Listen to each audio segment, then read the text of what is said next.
욥기 4장 함께 읽겠습니다. 대만 사람 엘리바스가 대답하여 이르되 누가 내게 말하면 내가 실증을 내겠느냐? 누가 참고 말하지 아니하겠느냐? 보라, 전에 내가 여러 사람을 훈계하였고 손이 늘어진 자를 강하게 하였고 넘어지는 자를 말로 붙들어 주었고 무릎이 약한 자를 강하게 하였거늘 이제 이 일이 내게 이름에 네가 힘들어하고 이 일이 내게 닥침에 네가 놀라는구나. 내 경외함이 내 자랑이 아니냐? 내 소망이 내 온전한 길이 아니냐? 생각하여 보라. 죄 없이 망한 자가 누구인가? 정직한 자의 끊어짐이 어디 있는가? 내가 보건대 악을 밭갈고 독을 뿌리는 자는 그대로 거두나니 다 하나님의 입기운에 멸망하고 그의 콧김에 사라지느니라. 사자의 우는 소리와 젊은 사자의 소리가 그치고 어린 사자 이가 부러지며 사자는 사냥한 것이 없어 죽어가고 암사자의 새끼는 흩어지느니라. 어떤 말씀이 내게 가만히 이르고 그 가느다란 소리가 내 귀에 들렸었나니 사람이 깊이 잠들 즈음 내가 그 밤에 본 환상으로 말미암아 생각이 번거로울 때에 두려움과 떨림이 내게 이르러서 모든 뼈마디가 흔들렸느니라. 그때에 영이 내 앞으로 지나매 내 몸에 털이 쭈뼛하였느니라. 그 영이 서 있는데 나는 그 형상을 알아보지는 못하여도 오직 한 형상이 내 눈앞에 있었느니라. 그때 내가 조용한 중에 한 목소리를 들으니 사람이 어찌 하나님보다 의롭겠느냐? 사람이 어찌 그 창조하신 이보다 깨끗하겠느냐? 하나님은 그의 종이라도 그대로 믿지 아니하시며 그의 천사라도 미련하다 하시나니 하물며 흙집에 살며 티끌로 털을 삼고 하루살이 앞에서라도 무너질 자이겠느냐? 아침과 저녁 사이에 부스러져 가루가 되며 영원히 사라지되 기억하는 자가 없으리라. 장막줄이 그들에게서 뽑히지 아니하겠느냐? 그들은 지혜가 없이 죽느니라. 아멘. 예. 오늘도 하나님의 은혜와 위로와 평강이 가득하기를 진심으로 축복합니다. 욥이 모든 재산을 잃고 종들을 잃고 자녀들을 잃고 건강마저 잃고 너무 힘든 가운데 친구 셋이 찾아왔습니다. 일주일 동안 서로 아무 말도 하지 않고 침묵만 지키고 있다가 3장에 와서 욥이 원망하고 탄식을 합니다. 차라리 내가 어머니 뱃속에 잉태되지 않았더라면, 내가 세상에 태어나지 않았더라면 지금이라도 죽어버렸으면 좋겠다. 죽자니 죽을 수도 없고 또 살자니 살 수 없고 정말 죽지 못해 사는 그런 상황 속에서 욥이 괴로워할 때에 이제 그 가운데 가장 나이가 많았던 엘리바스가 입을 열어서 욥에게 이야기를 시작합니다. 그래서 이제 4장부터는 그 욥의 세 친구들과 욥의 대화가 계속 반복이 됩니다. 세 사람이 세 번씩 얘기하고 욥은 그 9번이 되겠죠. 그 9번의 친구들의 이야기에 대해서 대답하는 그런 형식으로 친구들이 한번 말하면 또 욥이 대답하고 또 말하고 대답하고 이게 계속 이제 반복이 됩니다. 좀 지루한 부분이 있는데 먼저 이제 가장 나이가 많았던 엘리바스가 얘기를 꺼냅니다. 4장과 5장은 이 엘리바스의 첫 번째 이제 발언이 되겠죠. 엘리바스가 이렇게 이야기를 시작합니다. 누가 내게 말하면 네가 실증을 내겠느냐? 누가 참고 말하지 아니하겠느냐? 누가 내게 말을 걸면 짜증나겠지? 누가 너한테 이래라 저래라 하면 짜증나겠지? 하지만 나는 말을 안 할 수가 없다. 네가 조금 기분 나쁘겠지만 내 말 좀 들어봐. 그런 얘기죠. 일주일 동안 아무 말도 하지 않고 있다가 엘리바스가 야 욥아, 누가 너한테 뭐라고 하면 짜증나겠지? 하지만 내 말 좀 들어봐. 너 기분 나쁘다고 말하지 말고 내 말 좀 들어봐. 그러면서 전에는 힘들고 괴로운 사람을 네가 말로써 훈계하고 교훈하고 위로하고 했지. 근데 너는 네가 말해놓고 너는 지금 왜 이렇게 괴로워하느냐. 막 욥이 막 죽고 싶다 그러고 힘들다 그러니까 너는 다른 사람에게 힘들어하는 사람에게 이래라 저래라 말해놓고 네가 왜 그걸 네 자신에게는 적용을 못하느냐. 사람이 가르치고 또 조언하고 충고하는 거는 할 수 있지만 막상 자기가 그런 상황에 처하게 되면 그 말을 자기에게 적용하는 것은 쉽지가 않습니다. 과거의 욥은 다른 사람을 위로하는 위로자의 역할을 했어요. 인내하라, 참고 견뎌라, 뭐 그랬는데 막상 그런 일들이 자기에게 닥치게 되니까 너무너무 괴로워하고 원망하고 자기가 말한 대로 실천을 못하는 겁니다. 말하기는 쉬워도 그걸 행동으로 옮기는 것은 쉽지 않은 일이죠. 전에는 네가 낙심한 자를 강하게 하였고 넘어진 자를 말로 붙들어 주었고 무릎이 약한 자를 강하게 했는데 이제는 네가 힘들어하는구나. 참 남의 고난을 훈계하던 사람이 이제 자기의 고난에 대해서 어쩔 줄 몰라 한다고 한마디 건넵니다. 그러면서 7절에 생각해봐라. 죄 없이 망한 자가 누구인가? 죄 없이 망한 자가 누구인가? 생각해봐라. 세상에 죄 없이 망한 자가 누구겠느냐? 뒤집어 보면 욥이 망한 거는 죄가 있다. 이런 얘기가 되거든요. 굉장히 기분 나쁜 말이에요. 지금 망해가지고 모든 걸 다 잃고 괴로워하는 사람에게 세상에 죄 없이 망한 자가 누구겠느냐? 이렇게 얘기하니까 그럼 내가 죄인이라는 얘기네. 뭔가 죄가 있으니까 망했다. 지금 엘리바스가 얘기하고 싶은 것은 너는 뭔가 죄가 있어 지금 망한 거야. 그 얘기를 하고 싶은데 직접 대놓고 얘기는 못하고 이제 돌려서 얘기를 하는 거예요. 세상에 죄 없이 망한 사람은 없다 하면서 정직한 자의 끊어짐이 어디 있는가. 정직한 자는 이렇게 끊어질 리가 없다. 네가 정직하다면 이렇게 될 리가 없다. 네가 뭔가 정직하지 못하다. 죄가 있다. 그런 얘기죠. 악을 밭갈고 독을 뿌리는 자는 그대로 거둔다. 네가 그동안에 하나님 경외한다 그러고 하나님을 사랑한다 그러고 뭐 하나님께 경배를 하고 신앙을 고백해 왔거든요. 하나님도 욥을 정직한 자라 그러고 온전한 자라 그러고 세상에 이런 사람 없다 그러고 그랬는데 그게 다 헛된 거짓된 고백이 아니었느냐. 사탄이 좋아하는 말이죠. 사탄은 하나님께 욥을 참소할 때에 하나님 욥이 저게 다 고백하는 거 저거 하나님 사랑한다고 하는 거 딱 저 가짜예요. 뭔가 자기에게 떨어지는 게 있으니까 얻는 게 있으니까 저러는 거지. 예. 재산 뺏어가고 건강 뺏어가면 하나님 저주하고 원망할 겁니다. 다 저거 거짓말입니다. 사탄이 그렇게 말하는데 엘리바스가 비슷한 얘기를 하는 겁니다. 야 욥아 너 지금까지 네가 입으로 해온 말 다 가짜였냐? 거짓말이었냐? 왜 이렇게 힘들어하느냐? 참 위로가 전혀 안 되는 말이죠. 네가 이렇게 재앙을 당하는 것은 네가 죄를 범했기 때문이다. 콩 심은 데 콩 나고 팥 심은 데 팥 나듯이 네가 악을 행하였기 때문에 이런 재앙의 열매를 거두는 것이다 하는 것입니다. 또 사과나무에 사과가 열리듯이 악인은 악을 거두게 될 것이다. 그리고 이제 어린 사자의 이가 부러지고 또 사냥한 것이 없이 죽어가고 암사자의 새끼는 흩어지느니라. 욥을 가리켜서 지금 하는 그런 표현이죠. 그런데 이제 12절부터는 이 엘리바스가 아주 신비한 체험을 하고 그 체험을 바탕으로 이제 얘기를 합니다. 12절에 보면 어떤 말씀이 내게 가만히 이르고 그 가느다란 소리가 내 귀에 들렸다.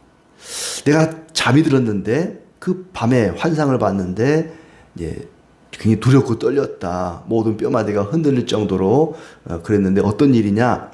영이 내 앞으로 지나매 내 몸에 털이 쭈뼛 섰다. 영이 내 앞을 지났다는 거예요. 그 형상을 보지는 못했다. 내 눈에 제대로 구분이 안 되는 어떤 한 형상이 내 눈앞에 있었고 이제 조용한 목소리만 들렸다. 그 목소리가 뭐냐 하면 17절의 내용입니다.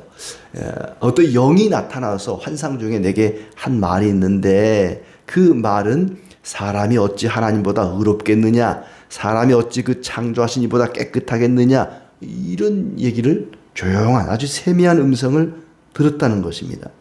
아무리 거룩한 사람이라 할지라도 하나님 앞에서는 아무것도 아니다.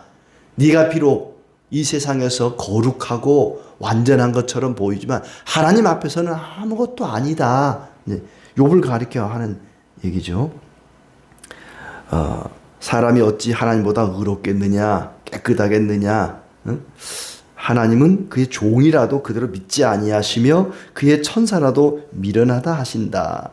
흙집에 살며 티끌로 털을 삼고 하루살이 앞에서도 무너질 것이 사람이다.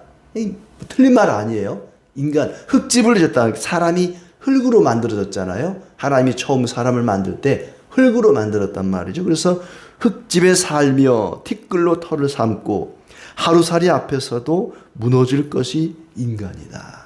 인간은 그만큼 연약하다는 것입니다. 하루살이, 하루밖에 살지 못하는 그 하루살이 앞에서도 연약한 것이 인간이다. 아침과 저녁 사이에 부스러져 가루가 되며 영원히 사라져 기억하는 자도 없을 것이 그게 인간이다.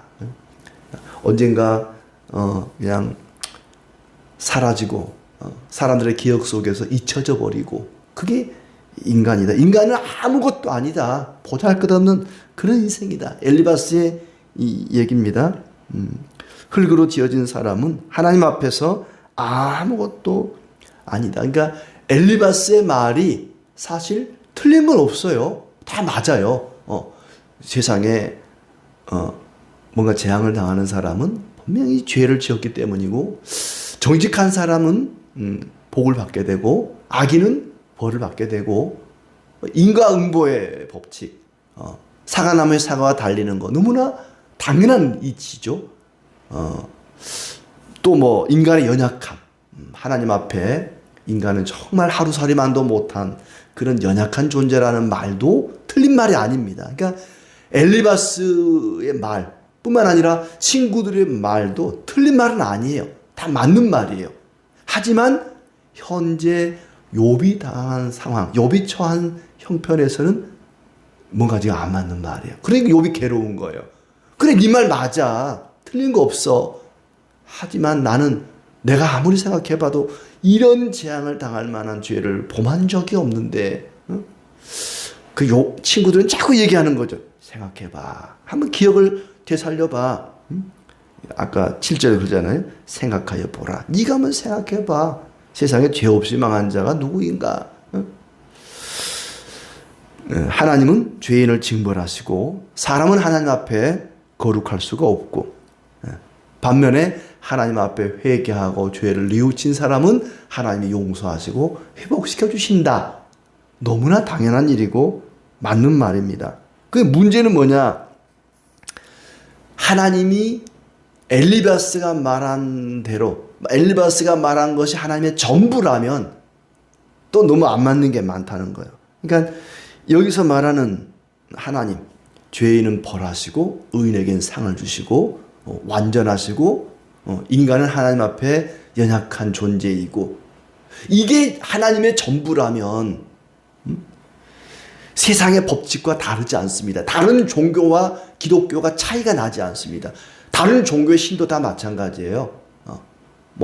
어떤 신을 얘기하든지 다 악한 자는 벌하고 의로운 자에겐 상을 주고, 이건 다 모든 종교나 모든 도덕의 법칙이 다 그렇습니다. 세상의 원리가 인과응보의 원리에 의해서 돌아갑니다. 잘하면 복을 받고 못하면 벌을 받고. 그러나 하나님은 다르죠. 하나님은 어떠십니까? 죄인을 사랑하시는 분입니다. 아까 그 인과응보의 법칙에 의하면 죄인은 어때야 돼요? 벌을 받아야 돼요. 죄인은 하나님께 혼이 나야 됩니다. 근데 하나님은 어떤 분이에요? 죄인을 사랑하시는 분입니다. 그러니까 바리새인들이 이 마태복음 읽을 때 바리새인들이 헷갈리는 게 그거였죠. 예수님이 하나님의 아들이라고 말을 하는데, 자기가 하나님이라고 말을 하는데, 하나님은 죄인들을 벌하시고 의인들에게 상을 줘야 되는데, 자기들처럼 율법을 온전히 지키는 의로운 자들은 뭐 거들떠 보지도 않고 죄인들, 세리들, 장기들 뭐 이런 사람들하고 어울려 살고 같이 식사하고, 그러니까 이해가 안 되는 거죠. 에이, 저거는 하나님의 아들일 수 없어. 하나님의 아들이라면 저럴 수 없어. 죄인들을 미워하고 악인들을 멀리하고 해야지. 어떻게 저럴 수 있어? 이래서 예수님을 죽인 거죠. 하나님은 죄인들을 사랑하십니다. 말씀으로 죄인들을 사랑한다고 말할 뿐만 아니라 실제로 우리와 같은 죄인들을 사랑하시고 죄인들을 위해서 십자가에 죽으시고 죄인들을 사랑하십니다. 그러니까 인과응보의 원리에는 맞지 않죠. 죄인들은 벌해야 되는데 벌을 하지 않고 오히려 죄인들을 사랑한단 말입니다. 그러니까 엘리바스는 굉장히 똑똑한 사람이에요. 나이도 많고 경험도 많고 지식도 많은 사람인데 일반적인 원리, 인과응보의 원리만 알았지 하나님을 제대로 알지 못했다는 겁니다. 그래서 우리가 힘쓰고 노력해야 되는 것이 하나님이 어떤 분인지 아는 거예요. 말씀을 통해서 하나님이 이런 분이구나. 하나님은 이렇게 죄인을 사랑하시는 분이구나. 하나님을 알아야 우리가 하나님을 기쁘시게 할 수 있고 하나님의 마음에 합당한 삶을 살아갈 수 있습니다. 엘리바스 같은 사람은 그냥 이렇게 이 바리새인 같은 그런 삶을 살 수는 있지만은 정말 하나님 마음에 합한 삶을 살기는 어려운 거죠. 탕자 이야기를 우리가 보더라도 아버지의 재산을 먼저 달라 그래서 몽땅 허비하고 허랑방탕한 그 죄인을 아버지는 사랑합니다. 아들아 잘 왔다. 아버지 저를 이 집의 아들이 아니라 품꾼의 종의 한 사람으로 받아주셔도 저는 고마울 것 같아요. 아니다 아들아 무슨 얘기냐 어서 와라. 큰아들이 생각할 때 열받죠. 자기는 아버지 곁에서 평생 아버지 마음 아프게 한 적도 없고 정말 아버지를 도와서 좋은 일만 해왔는데 자기는 거들떠 보지도 않고 이 죄인을 허랑방탕한 이 탕자를 위해서 잔치를 베풀고 막 가락지를 끼워주고 좋은 옷을 해입히고 하는 거 보니까 열받는 거예요. 아버지 죄인을 미워해야지. 이런 못된 놈, 이런 탕자, 이런 악한 놈을 왜 사랑해 주십니까? 그게 하나님의 마음이라는 거죠. 그러니까 아버지와 늘 같이 있었지만 아버지 마음을 몰랐던 게 큰아들이죠. 아버지는 그런 분이라는 겁니다. 하나님은 그런 분이십니다. 엘리바스가 생각하는 것처럼 죄인은 미워하고 의인은 사랑하시는 그런 분이 아니라 죄인까지도 사랑하시는 그런 하나님. 우리가 이 세상을 살다 보면은 정말 어려운 형편에 괴로운 삶을 살아가는 사람들이 있는데 그럴 때 사람을 함부로 정죄하거나 판단하면 안 됩니다. 저 사람은 무슨 죄를 지어서 저런 벌을 받는 거야. 저 사람은 무슨 악한 일을 행하였기 때문에 저런 재앙을 당하는 거야. 사람을 쉽게 함부로 판단해서는 안 된다는 것입니다. 그것은 하나님을 제대로 모르는 것입니다. 어떤 사람이 처한 상태만 보고 상황만 보고 함부로 판단해서는 안 된다는 것이죠. 재앙을 당했다고 해서 무조건 악인이거나 죄인은 아닙니다. 우리 자신에 대해서도 마찬가지입니다. 내가 어떤 어려움을 어떤 괴로움을 당할 때에 하나님이 나를 미워하시는 거다. 내가 어떤 죄를 지어서 그 죄 때문에 하나님이 나를 싫어하는 거야. 미워하는 거야. 이렇게 속단해서는 안 됩니다. 어떤 하나님의 뜻이 있어서 하나님이 나를 연단시키고 훈련시키고 나를 성숙시키기 위해서 시련을 줄 때도 있습니다. 그렇기 때문에 내가 어려움을 당했다고 해서 재앙을 당했다고 해서 무조건 내가 무슨 죄를 지어서 그랬다거나 하나님이 나를 미워해서 그런다고 생각해서는 안 된다는 것입니다. 사람을 쉽게 판단하거나 정죄하지 말고 행한 대로 갚지 않고 은혜로 갚아주시고 은혜로 나를 용납하시고 나를 안아주시는 그 주님을 바라보면서 오늘도 주님과 함께 동행하는 복된 날 되시기를 진심으로 축복합니다.